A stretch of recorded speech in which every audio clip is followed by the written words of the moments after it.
Hello hello hello, कैसे हैं आप सब लोग। किस तरह की पढ़ाई चल रही है आप लोगों की। आज हम लोग क्वाड्रेटिक इक्वेशन का आखिरी लेक्चर करने वाले हैं। CBSE class 10th term 2 clear. और टर्म 2 की शुरुआत जो है वो मैं मतलब इस लेक्चर की जो शुरुआत है वो मैं एनसीईआरटी के क्वेश्चन से करना चाहता हूँ। सिलेबस मैंने आपको ऑलरेडी बता ही दिया है कि क्या चीज सिलेबस में नहीं है। Clear. Situation based problem which can be reduced into the quadratic equation, ऐसी प्रॉब्लम जो कि क्वाड्रेटिक इक्वेशन में रिड्यूस की जाए, सिचुएशन बेस्ड प्रॉब्लम, वो आपके सिलेबस में नहीं है। क्लियर। तो अगर हम यहाँ पे बात करें, अब देखते हैं ये किस तरह की प्रॉब्लम है। उसने बोला rectangular park is to be designed whose width is 3 metre less than its length. Okay, ये दिया हुआ है बच्चों आपको। और यहाँ पे बोला है its area is to be 4 square metre more than the area of the park that has already been made in the shape of an isosceles triangle with its base as the width of the rectangular park and of altitude 12 metre. इस diagram में आप देख सकते हो find its length and width. Okay, तो ये मेरे पास एक रेक्टेंगुलर पार्क है जो कि जिसका विड्थ है जो है वो 3 मीटर लेस है इसके लेंथ से। तो लेंथ को हमने x प्लस 3 मान लिया, तो ये आपके पास क्या हो गया, 3 मीटर छोटा हो गया इससे। ओके, विड्थ इसका। Its area is to be 4 square metre. अब इसका एरिया कितना आ जाएगा, तो एरिया ऑफ रेक्टेंगुलर पार्क कितना हो गया, तो एरिया ऑफ रेक्टेंगुलर पार्क बच्चों, रेक्टेंगुलर पार्क का एरिया बता दो आप मुझे। L इंटू बी होता है तो x इंटू एक्स प्लस 3 मान लिया जाएगा यहाँ पे, और इसको आप लिख सकते हो एक्स स्क्वायर प्लस का 3x। क्लियर। ये आपका एरिया ऑफ क्या हो गया, area of rectangular metre square. Clear, rectangular park. अब उसने बोला its area is to be 4 square metre more than the area of the park that has already been made in the shape of an isosceles triangle with its base as the width of the rectangular park and the altitude is 12 metre. इससे कितना ज्यादा है, 4 square metre ज्यादा है। Clear. इसका area क्या है इससे, तो रेक्टेंगल आइसोसेलेस ट्रायंगल का एरिया कितना आ जाएगा, तो एरिया ऑफ आइसोसेलेस ट्रायंगल कितना आ जाएगा, half of base into height, half of base into height. Clear, ये आ गया ना, ये हो जाएगा आपके पास 6x। ठीक है। फिर उसने क्या बोला, its area is to be 4 square metre more than the area of the park, ठीक है ना, that has already been made in the shape of isosceles triangle. ठीक है ना। तो इसका जो एरिया है वो कितना हो जाएगा, 4 स्क्वायर मीटर ज्यादा हो जाएगा, तो 4 square metre more than the area of the park that is in the shape of ये। क्लियर, ये आ गया भाई अपने पास। इसको सॉल्व कर लो आप। ये दोनों क्या हैं आपस में ये इक्वल होने चाहिए। तो ये हो गया एक्स स्क्वायर प्लस का 3x is equal to 4 plus 6x हो गया। सारे टर्म को उधर लेके जाओ बच्चों, एक्स स्क्वायर माइनस का 3x माइनस का 4 इक्वल टू 0 हो गया। ये आ जाएगा आपके पास x माइनस का 4 और यहाँ पे आ जाएगा x माइनस x प्लस का 1 इज इक्वल टू 0। यहाँ से x इक्वल टू 4 आ जाएगा और x equal to -1।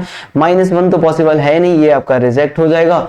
x equal to 4 will be the right answer, ये आपका आंसर आ जाएगा। क्लियर। चलिए अगले क्वेश्चन की तरफ चलते हैं। Using the quadratic formula solve for the x. CBSE 2014 में ये क्वेश्चन आ चुका है, क्वाड्रेटिक फॉर्मूला आपके सिलेबस में है। क्लियर। अब सीबीएसई के अंदर ये क्वेश्चन आया है 2014 में, मतलब रिपीट तो हो ही सकता है, जो क्वेश्चन पहले आ चुका है वो दोबारा आ सकता है और इस बात के बहुत चांसेस भी होते हैं। क्लियर। अब उसने बोला कि क्वाड्रेटिक फॉर्मूला होता है x is equal to minus का b plus minus root D upon 2a होता है बच्चों। क्लियर। d कितना होता है, d होता है b स्क्वायर माइनस का 4ac। ये फॉर्मूला आपने पढ़ा ही होगा। यहाँ पे इक्वेशन दी है मुझे p square x square plus का, यहाँ पे दिया p स्क्वायर माइनस का q स्क्वायर x माइनस का Q square is equal to 0 दिया है बच्चों। क्लियर। अब आपको क्या करना है, अब आपको यहाँ पर बाकी सब ठीक है, डी फाइंड कर लो पहले। डी कितना आ जाएगा, क्वाड्रेटिक फॉर्मूला का ही यूज करना है। डी कितना आ जाएगा, बी स्क्वायर यानी कि p square minus Q square का whole square, b square minus का 4ac, 4 into q square p square, और ये आपका प्लस में आएगा क्योंकि माइनस का क्यू स्क्वायर था। तो डी की वैल्यू कितनी आ जाएगी बच्चों, यहाँ से ए स्क्वायर यानी p4 प्लस का q4 माइनस का 2p स्क्वायर क्यू स्क्वायर और प्लस का 4p स्क्वायर क्यू स्क्वायर आ जाएगा। इसको जब आप सॉल्व करोगे तो ये आ जाएगा p4 q4 और प्लस का बच्चों यहाँ पे आ जाएगा 2p स्क्वायर क्यू स्क्वायर आ जाएगा, और यहाँ पे आप इसको लिख सकते हो p square plus Q square का होल स्क्वायर। क्लियर। ये आपके पास क्या आ गया, ये आपके पास डी आ गया। आराम से चेक कर लो, किसी भी तरह की कोई दिक्कत है। ठीक है भाई, क्वाड्रेटिक फॉर्मूला ये है, ये आपको याद रखना है। ये तो क्वाड्रेटिक फॉर्मूला होता ही है, इसमें तो कुछ कर ही नहीं सकते। ये तो आपको याद होना चाहिए।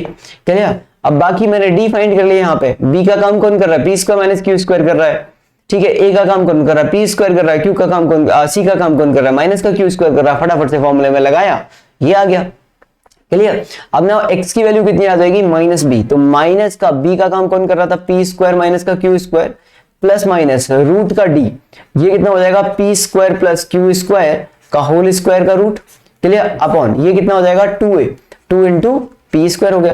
एक बार प्लस ले लो, एक बार माइनस ले लो, पहले तो इस स्क्वायर से रूट को कैंसिल आउट कर दो। तो x is equal to minus का P square minus Q square हो गया प्लस माइनस का, और ये बच्चों आ गया आपके पास पी स्क्वायर प्लस का क्यू स्क्वायर अपॉन यहाँ पे आ गया 2p स्क्वायर नीचे। एक बार अगर आपने प्लस को कंसीडर किया तो माइनस का ये आपका P square minus Q square हो गया प्लस, और ये आपका पी स्क्वायर प्लस का क्यू स्क्वायर हो गया। पी स्क्वायर से पी स्क्वायर कैंसिल आउट हो जाएगा, प्लस प्लस 2q स्क्वायर। तो x इज इक्वल टू यहाँ से आ जाएगा 2q square upon 2p square, यानी कि q square upon p square. एक वैल्यू ये आ जाएगी। दूसरा, अगर आप दूसरी वैल्यू फाइंड करोगे यहाँ पे, तो दूसरी वैल्यू क्या आएगी, दूसरी वैल्यू अपने पास आएगी यहाँ पे, अगर आपने माइनस साइन लिया तो x is equal to minus का ये था P square minus Q square minus का पी स्क्वायर प्लस का क्यू स्क्वायर अपॉन बच्चों यहाँ पे था 2p square minus P square कितना हो जाएगा, माइनस का 2p स्क्वायर, क्यू स्क्वायर से क्यू स्क्वायर कैंसिल हो गया। तो x is equal to minus का 2p square by 2p square, ये से कैंसिल हो गया -1 टाइम। तो आपका -1 इसका आंसर आ जाएगा। क्लियर। अब आप आराम से चेक कर लो, आपका एक आंसर ये आ रहा है और एक आंसर आपका ये आ रहा है। -1 इसका आंसर हो सकता है क्या, -1 अगर आप यहाँ पे रखोगे तो p स्क्वायर कैंसिल हो जाएगा, ये प्लस का क्यू स्क्वायर माइनस का, हाँ बिल्कुल -1 इसका एक आंसर है और एक आंसर ये आ गया इसका। क्लियर। तो क्वाड्रेटिक फॉर्मूला का यूज करके ये हमने क्वेश्चन सॉल्व कर लिया, इसके 2 आंसर आ गए, यानी कि 2 आंसर आएंगे भी, रूट तो आएंगे ही 2। इसमें कौन सी बड़ी बात है भाई, 2 रूट तो आने चाहिए ना, तो 2 रूट आ गए आपके। क्लियर। किसी भी तरह की कोई दिक्कत इसके अंदर, ये आप देख लो एक बार, यहाँ साइड में हट जाता हूँ, ठीक है ना। चलिए अब आगे की तरफ चलते हैं अगले क्वेश्चन पर। नेक्स्ट अगला क्वेश्चन क्या है, सीबीएसई 2009 में आया है ये क्वेश्चन, ठीक है। प्रीवियस ईयर के क्वेश्चन कराते हुए जा रहा हूं मैं आप लोगों को, और कॉन्सेप्ट भी क्लियर। उसने बोला है कि this where A is not equal to 0, B is not equal to 0, आपको एक्स की वैल्यू बतानी है इसके अंदर, ठीक है ना। अब अपने पास जो सिलेबस में है वो तो क्वाड्रेटिक फॉर्मूला है या फिर स्प्लिटिंग मिडिल टर्म है, तो इन दोनों का यूज करना है। तो क्वाड्रेटिक फॉर्मूला लगा देते हैं इसके अंदर। तो अगर हम क्वाड्रेटिक फॉर्मूला लगाएं तो इक्वेशन क्या दी है आपके पास, फिर से मैं क्वाड्रेटिक फॉर्मूला लिख रहा हूं ताकि आप अगर आप दोबारा देखें तो आपको याद हो जाए, जिस बच्चे को अभी तक याद नहीं हुआ है। माइनस का b होता है प्लस माइनस का रूट d अपॉन 2a होता है, और d की वैल्यू होती है b square minus 4ac। Clear. b square minus 4ac इसकी आपकी वैल्यू आ जाएगी। ओके नाउ यहां पर अगर आप देखोगे तो ये आपके पास लिखा हुआ 12ab x स्क्वायर माइनस का 9a स्क्वायर माइनस का 8b स्क्वायर x लिखा हुआ है माइनस का 6ab इज इक्वल टू 0 लिखा हुआ है बच्चों। चलिए नाउ यहां से पहले हम d फाइंड कर लेते हैं। d कितना आएगा, b स्क्वायर आएगा, यानी कि 9a square minus 8b square का whole square, minus minus plus हो जाएगा। माइनस का स्क्वायर लेते हो तो प्लस आ जाता है भाई, माइनस का स्क्वायर लोगे तो वो तो वैसे भी प्लस हो जाएगा, तो ये माइनस मैंने लिया नहीं, प्लस हो गया है तो वैसे ही। b स्क्वायर माइनस का 4ac, तो माइनस माइनस प्लस हो गया 4 इंटू 6 इंटू 12, और ये आपका a स्क्वायर b स्क्वायर आ गया। इसको जब आप सॉल्व करोगे तो ये आ जाएगा 81 a की पावर 4, और ये आ जाएगा प्लस का 64 b की पावर 4, और यहाँ पे माइनस का 2 into 9 into 8 a square b square आ जाएगा। क्लियर। क्या इसको इसी फॉर्म में लिखा जा सकता है क्या, क्लियर। तो इसको हम लिख सकते हैं यहाँ से प्लस का 4 into 6 into 12 a square b square. Clear. इसको वैसे इस फॉर्म में लिख तो सकते हैं हम लोग, ठीक है, पर इसको सॉल्व कर लो आप लोग साइड में। देखो a स्क्वायर b स्क्वायर तो है, ये कितना हो जाएगा आपके पास, ये यहाँ पे 2 इंटू 9 इंटू 8 दे रखा है, और माइनस में क्या है यहाँ पे, ये माइनस में है, और प्लस में क्या है 4 इंटू 6 इंटू 12 है। क्लियर। अब इसको क्या कर सकता हूं मैं, अगर इसको इजीली सॉल्व करना है मुझे, तो इस 12 को बच्चों मैंने क्या किया 6 इंटू 2 लिख दिया, ठीक है। 4 इंटू 2 8 होता है, तो यहां से मैंने 8 कॉमन ले लिया एक तो, और देखो मेरे पास क्या आ जाएगा 6 बचेगा यहाँ पे, 8 ये चला गया, ठीक है। इस 9 को मैं 3 इंटू 2 लिख सकता हूँ, तो 3 इंटू 3 लिख सकता हूँ, 3 इंटू 2 6, तो ये मेरे पास 6 भी बाहर आ गया, ठीक है। ये वाला 3 और 2 चला गया, यहाँ पे कितना बचेगा, माइनस का 3 बचेगा, प्लस का यहाँ पे 4 चला गया, 6 चला गया, 6 बचेगा। क्लियर। यहाँ पे कितना बचेगा 48, और ये कितना बचेगा इनटू में 3। क्लियर। तो ये बच गया मेरे पास 48 इंटू 3। तो इसको आप लिख सकते हो यहाँ पर 81 a की पावर 4 प्लस का 64 b की पावर 4, और प्लस का बचेगा यहाँ पे 48 into 3 a square b square बचेगा। इसको क्या लिख सकते हैं हम, इसको लिख सकते हैं हम,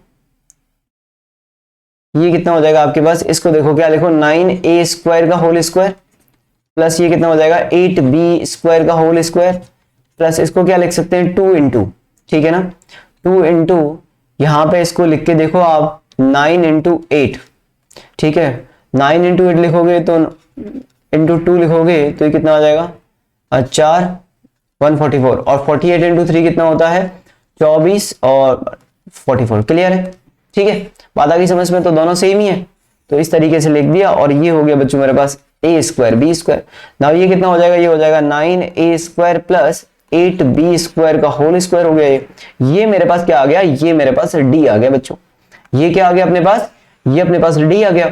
अब आपको क्या करना है, अब आपको यहाँ पे ये फॉर्मूला लगाना है, तो x इज इक्वल टू कितना माइनस का b, यानी कि 9a स्क्वायर माइनस का 8b स्क्वायर माइनस का b plus minus root d, बच्चों रूट d में कितना आएगा 9a square plus 8b square का होल स्क्वायर है ये, क्लियर, और अपॉन में 2a, तो 2 इंटू 12ab, क्लियर, तो x इज इक्वल टू कितना आ जाएगा यहां से 9a स्क्वायर माइनस का 8b स्क्वायर, तो ये हो गया प्लस माइनस का यहां से कितना आ जाएगा 9a square plus 8b square आ जाएगा और अपॉन में यहां पे कितना आ जाएगा 12 इंटू 2ab आ जाएगा। इसको सिंप्लीफाई करेंगे तो एक बार प्लस ले लो, एक बार माइनस प्लस लिया तो कितना आएगा 9a square is 18a square आ जाएगा, 8b स्क्वायर ये तो आपस में कैंसिल हो जाएगा और ये 2 इंटू 12 ab आ जाएगा, a से a कट जाएगा और यहाँ पे 4 3 से इसको 6 से काट दो, 6 इंटू 2 3, तो ये आ गया 3/4 a अपॉन b।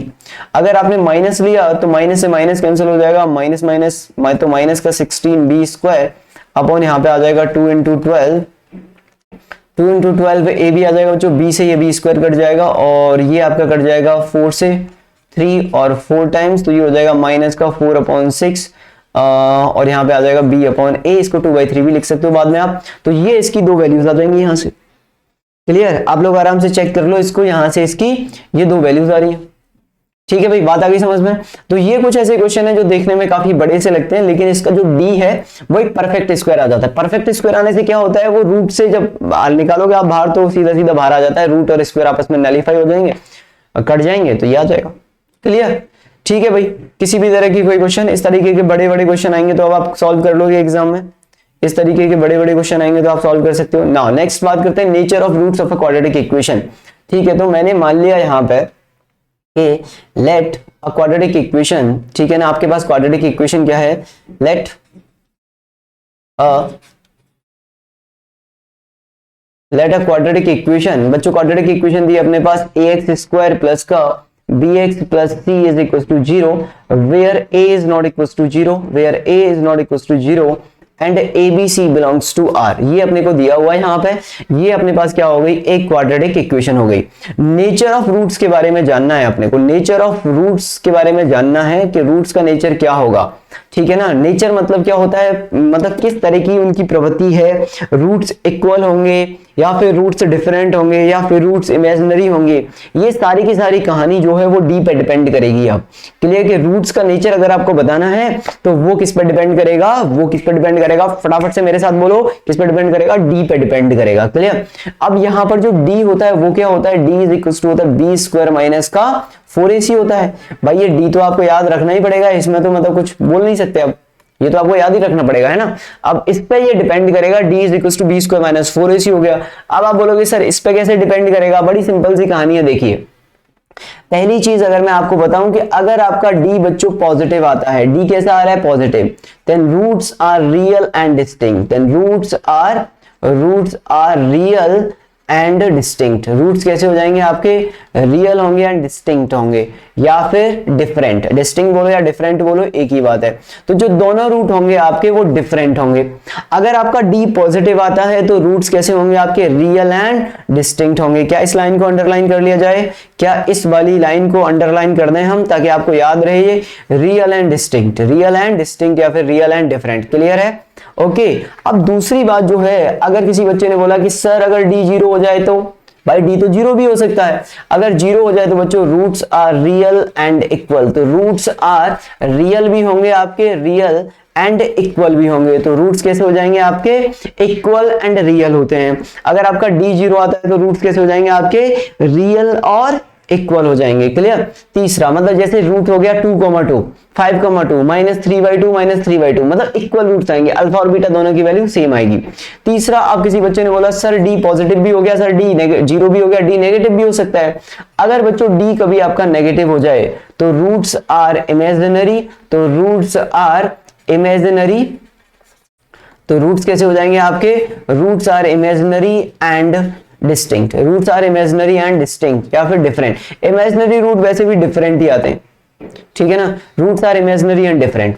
बात आ गई समझ में। तो ये तीन चीजें आपको याद रखनी है जब भी वो रूट्स के नेचर के बारे में बात करें। क्वेश्चन में ये दिया हो कि find the nature of roots, या फिर कुछ इस तरीके का क्वेश्चन हो जहां पे वो रियल या इक्वल रूट्स की बात कर रहा है, या कभी आपको नेचर निकालना पड़े तो आपको सिर्फ डी निकालने की जरूरत है, पूरे रूट्स फाइंड करने की जरूरत नहीं है। अगर आपने डी फाइंड कर लिया तो आपके नेचर तो आपको पता लग जाएगा। भाई डी में तीन ही चीजें आ सकती है, या तो पॉजिटिव आ सकता है, या नेगेटिव आ सकता है, जीरो। क्या इसके अलावा कुछ और आ सकता है क्या भाई, इसके अलावा कुछ और आ सकता है क्या? नहीं नहीं सर मेरा डी आ रहा है, कुछ और आ रहा है, पॉजिटिव भी आ रहा है नेगेटिव भी आ रहा है, ऐसा तो हो ही नहीं सकता, ठीक है ना। अरे भाई कॉइन थोड़ी ना जो आपने टॉस किया और वो खड़ा हो गया कॉइन, ठीक है। इस केस में तो या तो हेड आएगा या टेल आएगा, खड़ा नहीं हो सकता, मतलब ठीक है, वो वाली बात समझो आप। तो यहाँ पे तो क्या है, डी आपका पॉजिटिव आएगा, नेगेटिव आएगा या फिर जीरो आएगा, इन तीन के अलावा कुछ और नहीं आ सकता, ठीक है ना। इन तीन के अलावा आप सोच के मुझे बता देना कमेंट करके कि सर ये भी तो पॉसिबल है, ठीक है ना। चलिए तो अब हम बात करते हैं यहाँ पे, अब इसके बारे में नेक्स्ट क्वेश्चन है, ठीक है। तो नेचर ऑफ रूट्स निकालना है, मतलब डी फाइंड करना है। ओके, अब उसने बोला find the nature of the roots of the quadratic equation 4x - 5x + 3। देखो पूरा करा रहा हूं मैं आप लोगों को, इसमें पूरा करा रहा हूं, मतलब कुछ भी नहीं छुड़वा रहा। अगर आपने ये वीडियो लेक्चर्स को फॉलो कर लिया ना तो देखो फिर आप कहां से कहां पहुंचते हो, ठीक है। मतलब ऐसा नहीं है एक एक लेक्चर में पूरा खत्म करा दिया, आप देख ही नहीं पाए, आधी चीजें छुड़वा दी, ना ना ना। क्वेश्चन ज्यादा कराता हूं मैं, मैथमेटिक्स का फंडा ही है। मैथमेटिक्स में क्वेश्चन जितने ज्यादा प्रैक्टिस करोगे उतनी ज्यादा एक्सपर्ट बनते जाओगे आप, और वो भी अच्छे क्वालिटी के क्वेश्चंस, ऐसे नहीं बस एक ही जैसे क्वेश्चन करते जा रहे हो। Find the nature of the roots of the equation 4x² - 5x + 3 = 0 है। रूट्स का नेचर निकालना है, मतलब डी के बारे में पता करना है। डी क्या होता है, b² - 4ac होता है। इतना तो हम लोगों को हमारे सर ने पढ़ा दिया है, मतलब मैंने पढ़ा दिया है आपको। डी ये होता है, तो डी कितना हो गया बच्चों, डी हो गया b² - 5 का स्क्वायर माइनस का 4 × 3 × 4 हो गया। भाई ए का काम कौन कर रहा है, 4 कर रहा है, बी का काम कौन कर रहा है, माइनस का 5 कर रहा है, और सी का काम कौन कर रहा है, 3 कर रहा है। तो डी = कितना आ गया, 25 माइनस का ये कितना आ गया, 16 × 3 हो गया, 25 माइनस का 48 हो गया। अरे यार ये तो नेगेटिव आ गया, डी कितना आ गया, ये तो लेस देन 0 आ रहा है डी। भाई ये तो लेस देन 0 आ रहा है, डी की वैल्यू कितनी आ रही है यहाँ पे, चलो मैं वैल्यू भी लिख देता हूँ एक बार। तो डी की वैल्यू कितनी आ रही है, डी = आ रहा है बच्चों आपका यहाँ पे माइनस का ये कितना हो गया, माइनस का 23 हो गया, ठीक है ना। तो माइनस का 23 मतलब डी लेस देन 0 आ गया। तो डी लेस देन 0 आ गया, मतलब रूट्स आर कैसे आ गए आपके, roots are imaginary, roots are imaginary. कैसे रूट्स हो जाएंगे आपके, इमेजिनरी रूट्स हो जाएंगे। Roots are imaginary and distinct, clear. Roots are imaginary and different, roots are imaginary and different, बहुत अच्छे। एनसीईआरटी का क्वेश्चन लेके आया हूं आप लोगों के लिए। फाइंड द डिस्क्रिमिनेंट, ओ हो, find the discriminant of the equation and hence find the nature of its roots, nature of its root, find them if they are real. अगर रियल है तो फाइंड करने हैं, अगर नहीं रियल है तो फाइंड नहीं करने हैं। उसने बोला कि find the roots, find them if they are real, clear. पहले उसने बोला कि आपके पास जो क्वाड्रेटिक इक्वेशन है, आपके पास जो क्वाड्रेटिक इक्वेशन है वो है 3x² माइनस का 2x प्लस का 1/3 = 0। फिर उसने बोला कि आपको क्या बताना है, इसका डिस्क्रिमिनेंट फाइंड करना है। उससे पहले यार इस इक्वेशन को थोड़ा सा चेंज कर लेते हैं अपन, थोड़ा सा चेंज मतलब 3 का इधर मल्टीप्लाई करो आप, तो ये 9x² हो गया माइनस का 6x हो गया प्लस का 1/3 = 0 लिख सकता हूं। अरे भाई एलसीएम ले लिया, क्या ले लिया, एलसीएम। नहीं आया क्या समझ में, क्या किया, क्या कर रहे हो यार आप लोग, ऐसा करोगे क्या, हो नहीं नहीं नहीं नहीं, एलसीएम ले लिया, एलसीएम ऐसे मत करो यार, ठीक है ना। इसको क्या लिख सकते हो, इसको इधर मल्टीप्लाई कर दिया तो ये हो गया 9x² माइनस का 6x प्लस का 1 = 0 लिख सकता हूं क्या, बोलो कोई दिक्कत है क्या यार। ये जो है ना इसमें अगर आप डी फाइंड करोगे, इसने बोला डिस्क्रिमिनेंट फाइंड करने का, डी कितना हो जाएगा, आप लगा दो इसमें फॉर्मूला b² माइनस का 4ac, ठीक है ना, कितना हो गया 36 माइनस का 36 इक्वल्स टू 0, यानी कि d इक्वल्स टू कितना आ गया 0, यानी कि रूट्स कैसे हो जाएंगे, roots are equal, roots are real and equal, real and equal, ठीक है ना। आपके एनसीईआरटी का क्वेश्चन है, देख लो एग्जांपल नंबर 18, मैंने चेंज भी नहीं किया है, एग्जांपल नंबर 18 है आपकी एनसीईआरटी का, तो roots are, whole credit goes to NCERT, यार इतनी प्यारी बुक है ना 10th के लिए, तो ये NCERT, credit goes to NCERT. तो यार ये अपने पास हो गया roots are real and equal, ठीक है ना, बात आ गई समझ में। तो अब यहां पे रूट्स कैसे निकालेंगे, तो x इज इक्वल टू होता है माइनस का b प्लस माइनस का रूट d अपॉन 2a होता है, क्लियर। अब यहाँ पे d तो 0 है, तो x is equal to minus का b, माइनस का b क्या आएगा आपका, भाई ये वाला ले लो आप, या तो ये वाली इक्वेशन कंसीडर कर लो या फिर ये वाली इक्वेशन, दोनों से आंसर पे कुछ फर्क पड़ेगा क्या। अगर किसी बच्चे ने बोला कि सर मैं ये वाली इक्वेशन लूं या ये वाली, भाई कौन सी भी ले लेना, कोई फर्क नहीं पड़ेगा, मैं आपको दोनों से लेके दिखा देता हूं। देखो तो d तो 0 हो गया, तो माइनस b का इसमें इक्वेशन में कौन काम कर रहा है, माइनस का 6, तो माइनस का 6 अपॉन 2 इंटू 9, ठीक है। तो x इज इक्वल टू कितना हो जाएगा 6 अपॉन 2 इंटू 9, 3 से काट दो 2 और ये 3, ठीक है 2 से ये, तो x इज इक्वल टू 1/3 हो गया, तो यहां से 1/3 आ गया। अब किसी बच्चे ने बोला कि नहीं नहीं सर, एक बच्चा बोला नहीं नहीं सर मैं तो जो ऊपर इक्वेशन दिया उसको लूंगा, इसको ले ले भाई, x is equal to minus का b plus minus root d upon 2a होता है, क्लियर। तो इस केस में b का काम कौन कर रहा है, माइनस का 2, तो माइनस का -2, d तो वैसे भी 0 हो गया अपॉन 2 3, क्लियर। तो x इज इक्वल टू कितना, अरे ये तो 2 इंटू 2/3 हो गया, 2 से 2 कट गया, तो x इज इक्वल टू 1/3 हो गया। तो ऐसे करो या फिर ऐसे करो, क्या ही फर्क पड़ेगा, ये और ये इक्वेशन सेम है, ये वाली और ये वाली इक्वेशन दोनों क्या है, ये और ये दोनों तो सेम है, बस मैंने उसको उस फॉर्मेट में कन्वर्ट कर लिया ताकि आपके लिए आसानी रहे, क्लियर। तो उसने बोला था कि अगर रूट्स आपके रियल आते हैं तो कर सकते हो, ठीक है। वैसे भी देखो इसको देख के समझ में आता है ये 3x - 1 का होल स्क्वायर लिखा हुआ है, लेकिन अपने को तो प्रॉपर तरीके से क्वेश्चन सॉल्व करना था, इसलिए मैंने इस तरीके से इसको सॉल्व करके आपको बताया है बच्चों, क्लियर। भाई यहां तक किसी भी तरह की कोई दिक्कत है, डिफरेंट तरीके के, एक भी क्वेश्चन ऐसा नहीं लाऊंगा जो आपको वापस रिपीट करके मतलब मिले, ठीक है ना। यहां तक किसी भी तरह की कोई दिक्कत, समझ में आ गई बात। चलिए अगले क्वेश्चन पे चलते हैं। अब अगला क्वेश्चन क्या है, फाइंड द वैल्यू ऑफ के। अब देखो क्वेश्चन चेंज हो गया, स्टाइल चेंज हो गया, find the values of k for each of the following quadratic equation so that they have two equal roots. ये भी आई थिंक एनसीईआरटी का है, क्लियर, क्योंकि ये कुछ दिख रहा है मुझे एनसीईआरटी का होगा। उसने बोला फाइंड द वैल्यू ऑफ के, अब इसमें से एक मैं करा रहा हूं, दूसरा आपको खुद करना है।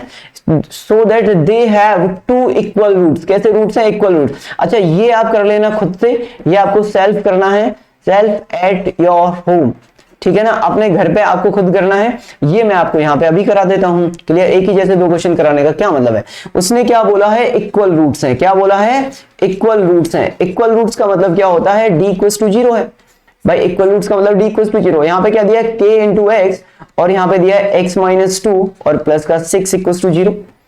आपने इसमें मल्टीप्लाई कर लिया तो ये हो गया kx², kx का मल्टीप्लाई करो इस ब्रैकेट के अंदर, और ये हो गया 2kx और प्लस का 6 इक्वल्स टू 0 हो गया बच्चों, क्लियर। अब क्या करो आप, यहां से d की वैल्यू निकालो, d कितना जाएगा, माइनस का b² - 4ac, तो b² मतलब 2k, b² माइनस का 4ac, 4 इंटू k इंटू 6 बच्चों, ये आपका d आ जाएगा। यहां से कितना आ रहा है, ये सॉल्व होने के बाद ये आ रहा है 4k² माइनस का 4 इंटू k इंटू 6 आ गया बच्चों। इसको क्या करना है मुझे, d को करना है 0, d को करना है 0 for equal roots, for equal roots. तो इक्वल रूट्स के लिए मैंने d को कर दिया, d को क्या कर दिया, d को कर दिया 0। अगर आपने d को 0 किया यहां पे, तो ये आपका पास आ जाएगा 4k² माइनस का 4k into 6 equals to 0। 4k बच्चों मैंने कॉमन ले लिया। अब देखो इस क्वेश्चन के अंदर ट्विस्ट तगड़ा वाला है, 4k कॉमन ले लिया तो यहाँ पे कितना बचेगा, k बचेगा माइनस का, और यहाँ पे बचेगा 6 इक्वल्स टू 0। ये बचेगा नहीं बचेगा, आराम से सोच लो आप। अगर आपने 4k कॉमन लिया तो ये बचेगा नहीं बचेगा, यही बचेगा। अब यहां से क्या हो सकता है, या तो 4k 0 होगा या फिर आपका k - 6 0 होगा।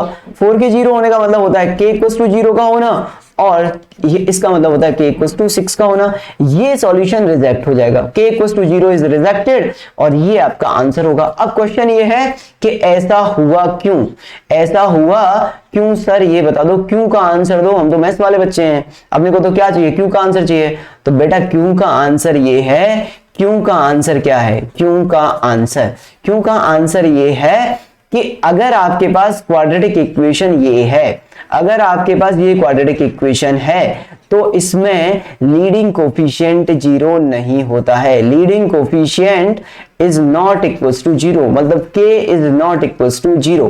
k की वैल्यू जीरो आ सकती है क्या? भाई लीडिंग कोफिशिएंट जीरो हो ही नहीं सकता है, तो आपने कर कैसे दिया? तो समझ में आई बात? तो k जीरो नहीं होगा, k जीरो होने पे तो गड़बड़ हो जाएगा, सब 6 बचेगा। भाई अगर k इक्वल्स टू जीरो आपने इसमें रख दिया तो k इक्वल्स टू जीरो रखने पर देखो क्या आ रहा है, 6 इक्वल टू जीरो। पॉसिबल है क्या? नहीं। तो k इक्वल्स टू क्या रखेंगे आप? 6 रखेंगे। k इक्वल्स टू 6 रख दो, आंसर आ जाएगा आपका। ठीक है, इक्वल रूट्स। चलिए ओके, तो ये क्वेश्चन तो अब आप कर ही लोगे खुद से, फर्स्ट वाला तो आप खुद से कर लेना। ओके, अब इस पे बात करते हैं हम लोग।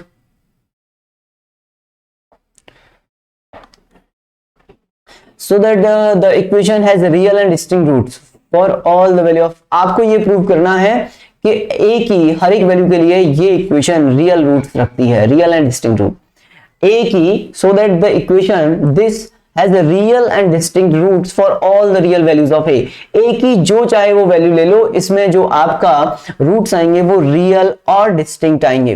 तो if roots are real and distinct, if roots are real and distinct, real and distinct, अगर आपके रूट्स बच्चों रियल एंड डिस्टिंक्ट होते हैं तो क्या चीज होती है? तो इसका मतलब होता है d is greater than zero. होता है कि नहीं होता? अगर रूट्स आपके रियल और डिस्टिंक्ट हैं तो d ग्रेटर देन जीरो होना चाहिए। इक्वेशन है एक्स स्क्वायर प्लस का ax minus 4 is equal to zero. Clear? अगर मैंने यहां से d निकाला तो आएगा b स्क्वायर माइनस का 4ac, तो 4 इंटू माइनस का 4 यानी कि d इज इक्वल टू आ गया a square plus 4। Clear? Sorry, clear? ये आ गया। नाउ इसका मतलब a स्क्वायर प्लस 4 जो होगा वो तो हमेशा जीरो से बड़ा होगा, ऑलवेज। कैसे? देखो a square is a perfect square, ये है परफेक्ट स्क्वायर, a तो परफेक्ट स्क्वायर है ना, तो अगर a परफेक्ट स्क्वायर है तो परफेक्ट स्क्वायर हमेशा जीरो या जीरो से बड़ा होता है। भाई किसी भी स्क्वायर की वैल्यू, अगर आपका a रियल है तो क्या किसी भी स्क्वायर की वैल्यू जीरो से छोटी आ सकती है क्या? अगर आप किसी भी नंबर का स्क्वायर कर दो, किसी भी रियल नंबर का स्क्वायर कर दो, वो कभी भी जीरो से छोटा आ सकता है क्या? आज -5 का स्क्वायर इज 25, -3 का स्क्वायर इज 9। किसी भी नंबर का स्क्वायर अगर आप लोगे तो वो या तो जीरो आएगा या जीरो से बड़ा आएगा। अगर आपने इसमें 4 और ऐड कर दिया तो ये आपका जीरो से बड़ा था, ये आपका जीरो या जीरो से बड़ा है, तो ये आपका क्या बोल रहा है कि zero greater than equal to zero है। प्लस 4 किया तो ये हमेशा क्या आ जाएगा? 4 या 4 से बड़ा, 4 या 4 से बड़ा आएगा कि नहीं आएगा? भाई ये तो 4 या 4 से बड़ा हो गया, मतलब 4 या 4 से मतलब ऑलवेज पॉजिटिव, ऑलवेज पॉजिटिव मतलब ग्रेटर देन जीरो। तो ये क्या हो गया? Always positive, greater than zero, hence proved, hence proved. Clear? बात आ गई समझ में? तो ये आपका हो गया क्वेश्चन सॉल्व। ओके, चलिए अब अगले क्वेश्चन पे चलते हैं।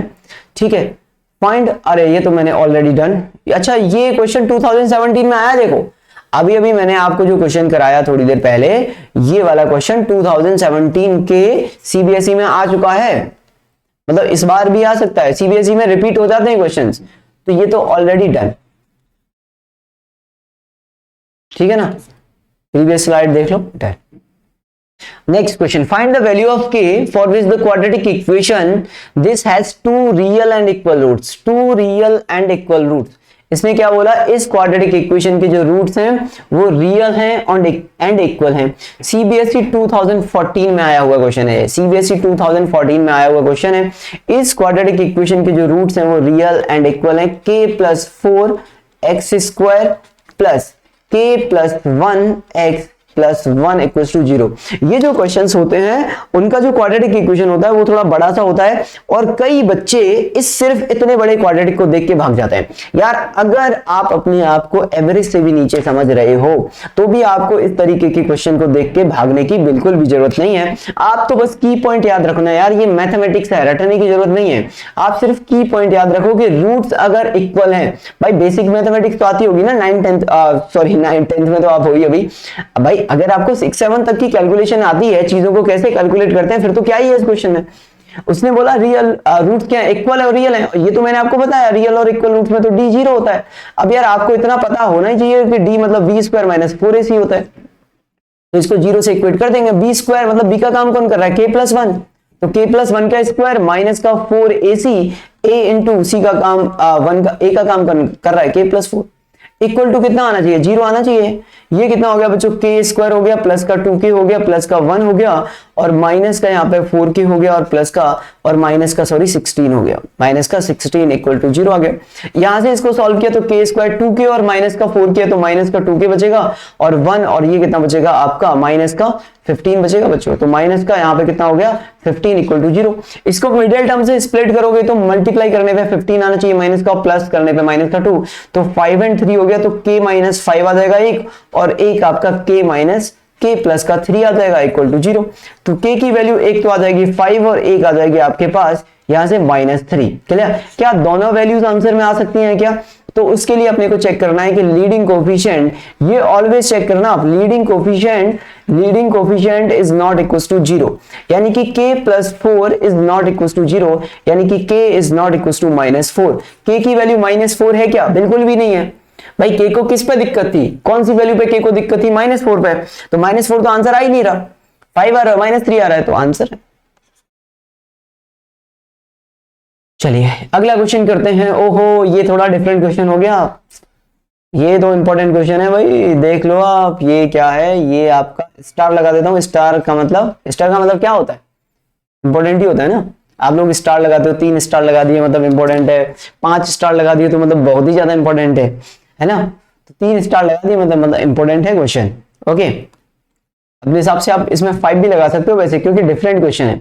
देखो उसने क्या बोला है, if -4 is the root of this equation, -4 is the root of x square plus का px -4 इक्वल टू 0।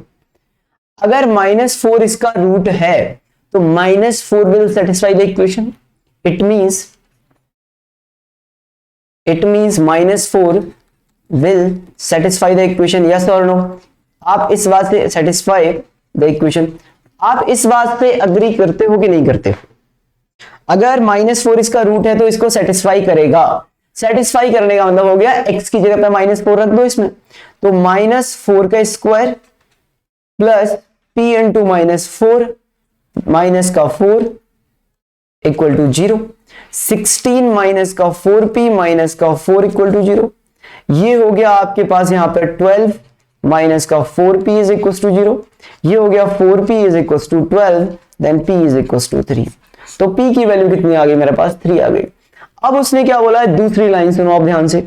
दूसरी लाइन में क्या बोला है बच्चों, उसने दूसरी लाइन में बोला है कि this equation has equal roots, यानी कि ये वाली जो इक्वेशन है has equal roots, then find the value of p and q।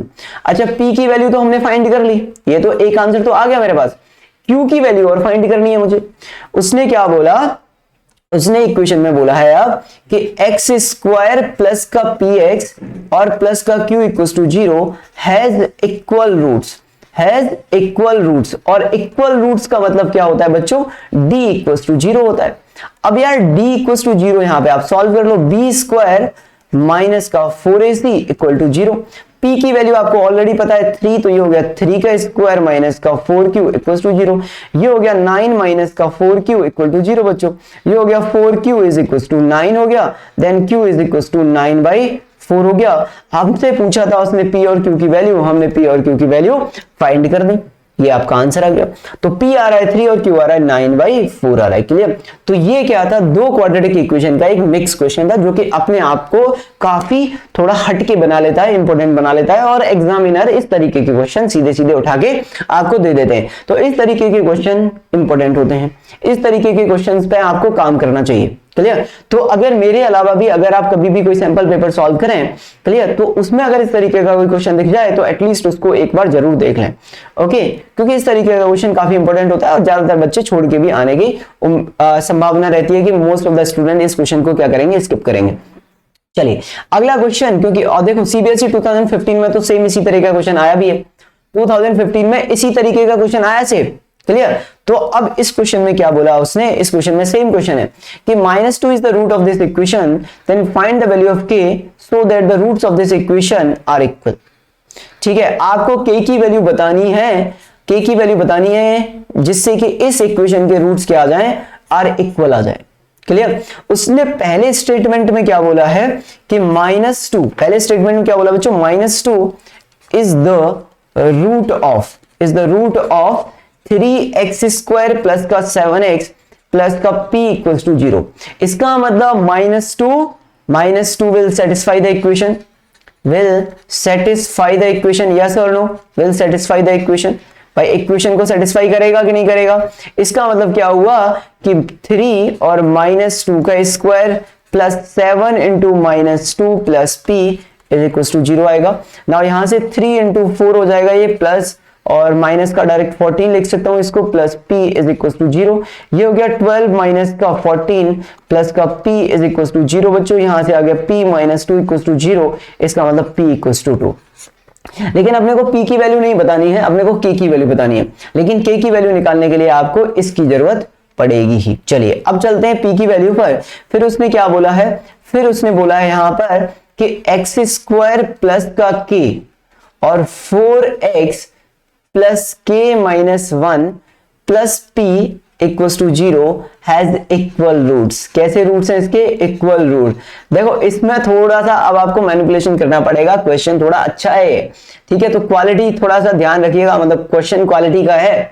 Okay, इसके इक्वल रूट्स है मतलब d 0 होगा, इक्वल रूट्स बोल दिया मतलब d 0 होगा। लेकिन पहले इसको थोड़ा रीअरेंज कर लो आप इक्वेशन को, अभी ये उस फॉर्म में नहीं है। तो इसको मैंने रीअरेंज किया, x² प्लस का 4kx और प्लस यहां पे लिखा k का अंदर मल्टीप्लाई किया तो k² माइनस का k और प्लस का p इक्वल्स टू 0। अब ये उस फॉर्म में आई है। अब इसका d इक्वल टू 0 करो, p की वैल्यू 2 रख देना बाद में। तो d इक्वल्स टू 0 जैसे करोगे तो d मतलब b² माइनस का 4ac k² minus k plus का p इज इक्वल टू 0 बच्चों। इक्वल टू 0 रखना था ना, d इक्वल टू 0। तो 4k² मतलब 16k² हो गया माइनस का ये 4 आ गया आपका। यहाँ पे k² माइनस k और p की जगह मैंने 2 रख दिया इक्वल टू 0। 4 यहां से कॉमन ले लिया बच्चों, ठीक है? या फिर आप ऐसे भी कर सकते हो, इसको सॉल्व कर लो आप। 16k² हो गया माइनस का 4k² हो गया प्लस का 4k हो गया और माइनस का 8 इक्वल्स टू 0। 16 माइनस 4 कितना बचेगा? 12k² बचेगा प्लस का यहाँ पे 4k माइनस का 8 इक्वल्स टू 0 आ जाएगा। ना इसमें से 4 कॉमन ले लो आप, तो 4 कॉमन लेने पर 3k² बचेगा प्लस का k बचेगा माइनस का 2 इक्वल्स टू 0 बचेगा। ये आपका हो जाएगा 3k² प्लस का k और माइनस 2 इक्वल्स टू 0। अब आपको ऐसे दो नंबर फाइंड करने हैं जिनका मल्टीप्लीकेशन -6 आता है और ऐड करने पे 1 आता है। ऐसे दो नंबर 6 आए और 3 इंटू 2 ही होते हैं ऐसे नंबर। तो क्लियर? तो इसको आप ऐसे स्प्लिट कर सकते हो, 3k² प्लस का 3k माइनस का 2k और माइनस 2 इज इक्वल टू 0। यहां से आपने 3k कॉमन लिया तो यहां पे बचेगा k प्लस 1 और यहां से आपने बच्चों माइनस का 2 कॉमन लिया, यहां पे बचेगा k प्लस 1 इक्वल टू 0 आ जाएगा ये। और यहां से आपका आ जाएगा 3k माइनस 2 एंड बच्चों यहां से k plus 1 is equal to 0। यहां से आपकी k की वैल्यू 1 आ जाएगी 2/3 और एक k की वैल्यू आ जाएगी आपके पास माइनस का 1। क्लियर? क्या दोनों में से किसी भी वैल्यू को कोई दिक्कत है क्या? नहीं, बिल्कुल किसी को भी कोई दिक्कत नहीं है, क्योंकि x² का कोफिशिएंट तो वैसे भी 0 नहीं हो सकता क्योंकि x² का कोफिशिएंट 1 है। तो k की दो वैल्यूज आ जाएंगी, एक ये आ जाएगी आपके पास और एक बच्चों आपके पास ये आ जाएगी। क्लियर? आप इसको आराम से देख लो, मैं थोड़ा साइड हट जाता हूं, ठीक है? ये आपका आंसर आ गया इसका। मेरे ख्याल से क्लियर है, आपको समझ में आ रही है चीजें, नहीं आ रही है? देखो यार, क्वेश्चन मैंने थोड़ा अच्छे क्वेश्चन उठाए हैं क्योंकि मुझे कहीं ना कहीं ऐसा लगता है कि जो थोड़े से आसान क्वेश्चन है वो आप खुद भी कर लोगे। ओके, तो थोड़े अच्छे क्वालिटी के क्वेश्चन मैं करा दूंगा आपको, ताकि आपको ये जो पढ़ाया जा रहा है इसमें मतलब ऐसा ना हो कि मैंने भी पढ़ा दिया आपने भी पढ़ लिया लेकिन फिर कुछ कर ही नहीं पाए अपन। ठीक है, तो मैं भी पढ़ा दूं आपको, आप भी पढ़ लो और अच्छा कर दें, वो है अपना, ठीक है, मेन उद्देश्य वो है अपना। चलिए, ये हो गया, और कुछ बचता है क्या? काफी क्वेश्चन है यार, क्वेश्चन काफी अच्छे अच्छे लगाए हुए हैं मैंने इसमें, देखो। ठीक है, चलिए अगला क्वेश्चन बताते हैं। अच्छा, ये तो हो ही गया ना, ये मैंने दोबारा क्यों, अच्छा गलती से लिख दिया होगा, ठीक है, रिपीट कर गया है ये ऑलरेडी, यही क्वेश्चन मतलब 2 बार लगा दिया है गलती से सेम। चलिए कोई बात नहीं, ठीक है ना, आगे चलते हैं। ओहो, if the roots of this equation are equal then prove that.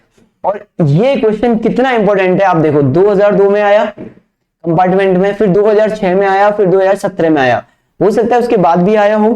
Clear? हो सकता है क्योंकि जिस सोर्स से मैंने उठाया है ये क्वेश्चन वहां पे 2018 तक के ही क्वेश्चन, 18-19 तक के ही होंगे सिर्फ, तो अभी तो 2022 आ गया है, फिर भी 3 बार एग्जाम में आ चुका है ये क्वेश्चन, 3 बार एग्जाम में आ चुका है, ये इतना इंपॉर्टेंट क्वेश्चन है।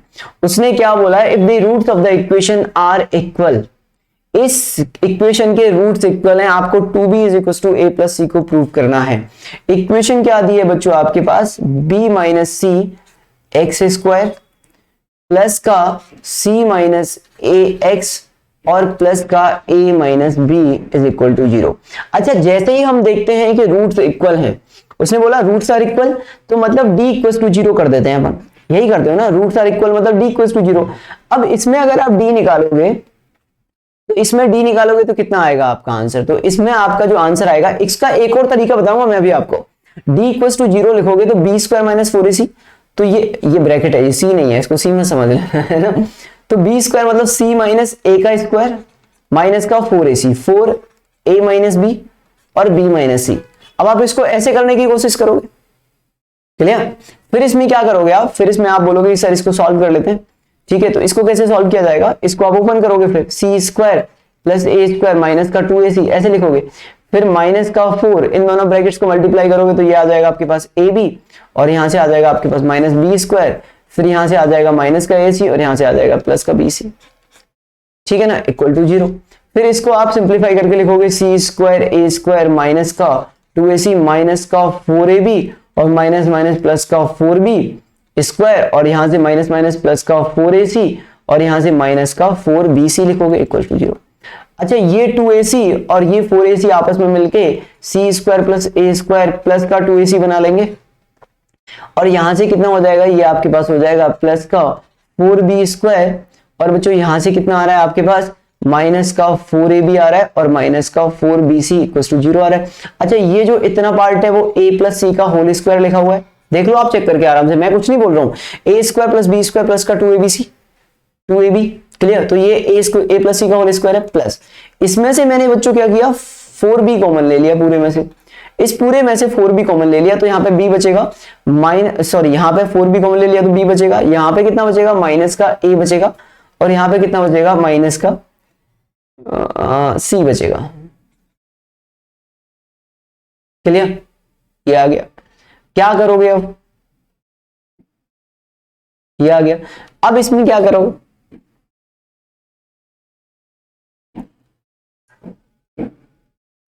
हाँ भाई, ठीक है, अब क्या किया जाएगा,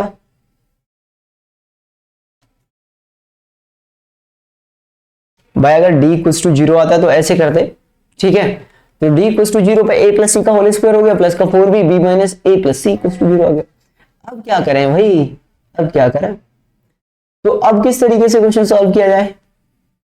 अच्छा, b = c नहीं हो सकता क्योंकि c होने पे तो ये दिक्कत आ जाएगी, यहाँ पे x² कोफिशिएंट खत्म हो जाएगा। हाँ जी,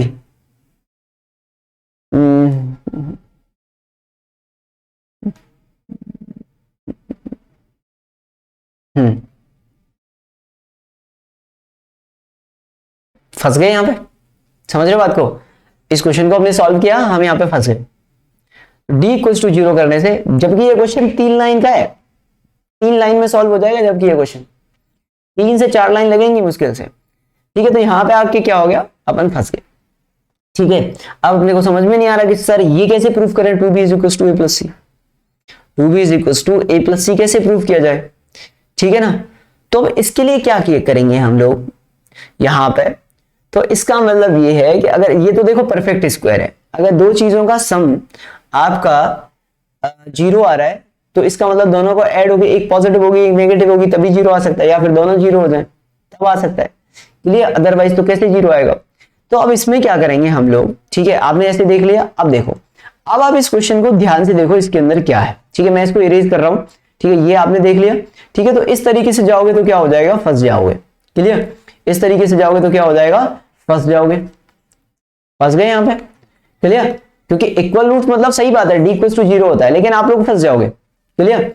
अब क्या करेंगे हम लोग, तो इससे बचने के लिए क्या करेंगे, इक्वेशन को ध्यान से देखो, देखो इक्वेशन क्या दी है आपको, इक्वेशन दी है b - c का x² plus c - a x plus का a minus b is equal to 0। आप इक्वेशन को ध्यान से देखो, उसने बोला रूट्स इक्वल हैं। रूट्स मतलब होता है x की वो वैल्यू जो इसे सेटिस्फाई करें, मतलब x इक्वल टू इसमें पुट करके देखो आप x इक्वल टू 1। जैसे ही आप 1 रखोगे इसके अंदर, कोफिशिएंट का सम अगर 0 आ रहा है ना, तो इसका मतलब x इक्वल टू 1 इसका रूट है। आप इसमें x इक्वल टू 1 पुट करके देखो कितना आ रहा है, b minus c plus c minus a plus a minus b, यानी कि ये c से c कट गया, a से e कट गया, b से b 0 आ रहा है, यानी कि x equal to 1 is root. और रूट कैसे हैं, इक्वल है, यानी कि both roots of the equation, both roots of given equation are 1,1। अब मैंने आपको एक पढ़ाया था alpha plus beta, alpha into beta क्या होता है, alpha plus beta is equal to minus का बी अपॉन ए पढ़ाया है आपको, याद करो, पढ़ाया है ना। तो इसका मतलब दोनों रूट क्या है, और अल्फा इंटू बीटा क्या पढ़ाया, सी बाई ए पढ़ाया है। तो अब अल्फा इंटू बीटा ले लो, उससे थोड़ा आसान हो जाएगा। अल्फा इंटू बीटा क्या होता है, सी बाई ए होता है। भाई ये आप लोगों को पढ़ाया गया है, alpha into beta c by होता है। तो 1 इंटू 1, अल्फा और बीटा तो दोनों 1 है, क्योंकि यहाँ पे अल्फा भी 1 है और आपका बीटा भी 1 है। तो अल्फा इंटू बीटा यानी 1 इंटू 1 है। सी का काम कौन कर रहा है, ए माइनस बी कर रहा है, अपॉन ए का काम कौन कर रहा है, बी माइनस सी कर रहा है। इधर मल्टीप्लाई किया तो b minus c is equal to a minus b हो गया। इस b को इधर लेके जाओगे तो 2b is equal to a plus c आ गया, हेंस प्रूव्ड। क्लियर। अब देखो कितना आसान कैलकुलेशन है इसका, है ना, आसान कैलकुलेशन। और हम लोग बिना मतलब इस तरीके से गए, टफ हो गया। तो जब भी इस तरीके का क्वेश्चन आए तो आप देख लो कि जो भी कोफिशिएंट होते हैं ना, अगर उसमें x इक्वल टू 1 रखा, जैसे मैंने इसमें, तो रूट पता चल गया। इक्वल रूट्स मतलब दोनों रूट्स क्या हो गए। अच्छा, कई बार इस तरह का क्वेश्चन रेसिप्रोकल में भी आ जाता है कि रूट्स आर रेसिप्रोकल। तो रूट्स रेसिप्रोकल होने का मतलब प्रोडक्ट 1 हो गया। रूट्स रेसिप्रोकल है तो प्रोडक्ट 1 हो गया। तो अगर कई बार अगर कहीं क्वेश्चन आपको ये दिख जाए कि रूट्स आर रेसिप्रोकल, तो उसमें देख लेना यार, अगर एक रूट उसका कुछ भी है तो दूसरा रूट 1 अपॉन, जैसे एक रूट 2 है तो दूसरा रूट 1 अपॉन 2 होगा, तो दोनों का प्रोडक्ट तो 0 बनाएगा। तो ऐसा क्वेश्चन एक रेसिप्रोकल में भी बनता है। तो अगर उस तरह का क्वेश्चन आता है तो सबसे पहले यही दिमाग में रखिएगा, ठीक है। चलिए, फिर उसने बोला यहाँ पे, if the quadratic equation this has equal root then prove that. अब इसमें भी कहानी है, इक्वल रूट्स हैं और ये आपको प्रूव करना है। इक्वेशन क्या, अच्छा देखो ये भी क्या है, 2 बार आया है, ये भी इंपॉर्टेंट क्वेश्चन है। 14 में आया, 17 में आया है, क्लियर। तो ये क्या हो गया, 1 plus m square x square plus का 2mcx और प्लस का c square minus a square is equal to 0। अब इसमें x इक्वल टू 1 रखने पे कोई फायदा नहीं हो रहा है, तो इसमें तो d इक्वल टू 0 ही करेंगे। तो d इक्वल टू 0 यानी कि b स्क्वायर यानी कि 2mc का स्क्वायर b स्क्वायर माइनस का 4ac 4 यानी कि 1 प्लस m स्क्वायर और यहां से c square minus a square. क्योंकि इसमें x इक्वल टू 1 रखने पर ये 0 थोड़ी ना हो रहा है, कोफिशिएंट का सम 0 आता है तब 1 होता है रूट, तो इसमें कोई फायदा ही नहीं हो रहा। ये कितना हो गया, ये हो गया 4m square c square minus का, ये बच्चों 4 आ गया यहाँ पे, और इन दोनों ब्रैकेट्स को मल्टीप्लाई किया तो सी स्क्वायर और प्लस का सी स्क्वायर एम स्क्वायर, ए से मल्टीप्लाई किया तो माइनस का ए स्क्वायर माइनस का a square m square equal to 0। Now इसको आप ओपन कर लो, 4m square c square minus 4 का अंदर मल्टीप्लाई करो 4c स्क्वायर माइनस का 4m स्क्वायर सी स्क्वायर, अंदर मल्टीप्लाई किया तो प्लस का 4a स्क्वायर और अंदर मल्टीप्लाई किया तो प्लस का 4a स्क्वायर, a बहुत ही 9 जैसा बन गया है, तो 4a square m square equal to 0। 4m square c square से ये कट गया, यहाँ पे क्या बच गया आपके पास, ये बच गया यहाँ पर 4a स्क्वायर m स्क्वायर बच्चों प्लस का ये 4a स्क्वायर और माइनस का 4c स्क्वायर इक्वल टू 0। मैंने क्या किया, यहाँ से 4 कॉमन ले लिया, 4 कॉमन लेने के बाद ये बचेगा a square m square plus का a स्क्वायर और माइनस का c स्क्वायर इक्वल टू 0। अब 4 तो 0 हो नहीं सकता, इसका मतलब a square m square plus a square minus c square equal to 0 आ गया यहाँ पे। और बच्चों अब इसमें क्या करोगे आप, इसको 0 से इक्वेट किया तो ये हो गया a square m square plus का a square is equal to c square आ गया। दोनों से a कॉमन ले लो तो a स्क्वायर कॉमन आ गया इन दोनों में से, तो 1 प्लस m स्क्वायर बच गया और यही अपने को प्रूव करना था, ये प्रूव हो गया, ठीक है ना, हेंस प्रूव्ड। तो इस क्वेश्चन में ऐसे करेंगे, इसमें एक्चुअली इक्वल रूट्स यहाँ पे कोई फायदा नहीं हो रहा था वो रखने से, क्लियर। तो ये आपका हो गया क्वाड्रेटिक इक्वेशन खत्म। जितने भी अच्छे अच्छे क्वेश्चंस होते हैं क्वाड्रेटिक इक्वेशन पे वो मैंने बता दिया, आपको इस तरीके से क्वेश्चन सॉल्व करना नहीं है, ठीक है। कहीं ऐसा ना हो आप बोल दो कि सर ये क्या कराया आपने, ये मैंने आपको करा के दिखाया था यहाँ पे कि इस तरीके से क्वेश्चन करोगे तो आप फंस जाओगे। तो ये आपको इस तरीके से इस क्वेश्चन को अटेम्प्ट करना है, क्लियर। ये आपका हो गया एक, ये आपका क्वेश्चन रिपीट हो ही गया, मैंने ये ऑलरेडी करा दिया है। तो क्वाड्रेटिक इक्वेशन पे ये आपके हो गए, कुछ थोड़े बहुत वर्ड प्रॉब्लम थे वो भी करा दिए। जो डायरेक्ट क्वाड्रेटिक इक्वेशन बनते हैं वही आपके वर्ड प्रॉब्लम क्वेश्चंस में है, ठीक है ना। जिन्हें रिड्यूस करना है वो आपके वो आपके क्वेश्चंस में नहीं है, ठीक है। रिड्यूस करने वाली क्वेश्चन प्रॉब्लम्स आपके सिलेबस में नहीं है इस बार। जो डायरेक्ट क्वाड्रेटिक इक्वेशन है, जैसे दो नंबर हैं, दोनों का प्रोडक्ट इतना है, पहला नंबर इतने से इतने ज्यादा है, तो वो डायरेक्ट क्वाड्रेटिक इक्वेशन है। वो मैंने एक दो लेक्चर पहले भी कराए हैं आपके, ठीक है ना। जिन्हें आपको रिड्यूस करना है, क्रॉस मल्टीप्लाई करना है, कुछ पुट करके क्वाड्रेटिक इक्वेशन मानना है, वो आपके सिलेबस में नहीं है बच्चों, क्लियर। तो आई होप आपको ये आज का लेक्चर पसंद आया होगा, ठीक है। आगे हम इससे आगे अब एपी पढ़ेंगे, अर्थमेटिक प्रोग्रेशन, अगला लेक्चर। और आप ये आपका सिलेबस मैं बहुत जल्दी खत्म करा दूंगा, अप्रैल के फर्स्ट या सेकंड वीक में खत्म करा दूंगा। आपको सफिशिएंट टाइम मिलेगा, फिर उसके बाद सैंपल पेपर वगैरह भी करने हैं अपने को, ठीक है ना। तो चलिए मिलते हैं अगली क्लास में, तब तक के लिए बाय बाय, टेक केयर। और आपकी तैयारी इसी तरह अच्छी तरीके से चलती रहे, उसके लिए आपको ढेर सारी शुभकामनाएं। बहुत बहुत धन्यवाद मेरे इस लेक्चर को देखने के लिए। अगर आप इस चैनल पर नए हैं तो इसको लाइक शेयर एंड सब्सक्राइब कर लें। Okay, bye bye.